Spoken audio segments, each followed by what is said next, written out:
మనిషి సృష్టించిన మేధస్సు మనిషినే తినేయడం అంటే అదే.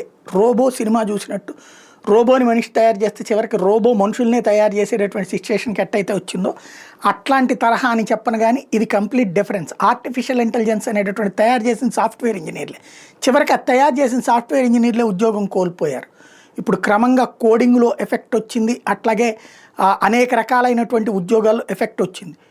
కంపెనీలు 100 మంది సిబ్బందికి అయ్యేటటువంటి జీతాన్ని కంపేర్ చేస్తే ఆర్టిఫిషియల్ ఇంటెలిజెన్స్ అందులో 15 నుంచి 20% డబ్బులతో పనిచేస్తుంది అన్నటువంటి తేల్చారు. దీంతో ఆర్టిఫిషియల్ ఇంటెలిజెన్స్ సంస్థల వైపుకి అడుగులు మొగ్గు చూపుతూ ఉండటంతో క్రమంగా ఉద్యోగాలు కోల్పోతున్నటువంటిది తేలుతోంది. తాజాగా ఒరాకిల్ సంస్థ 3000 మందిని ఉద్యోగంలోని తొలగించింది. ఏకంగా 3000 మందిని. ఓవరాల్గా సాఫ్ట్వేర్ ఇంజనీర్ల ఉద్యోగాలు వరుసపెట్టి ఊడిపోతున్నటువంటి పరిస్థితి.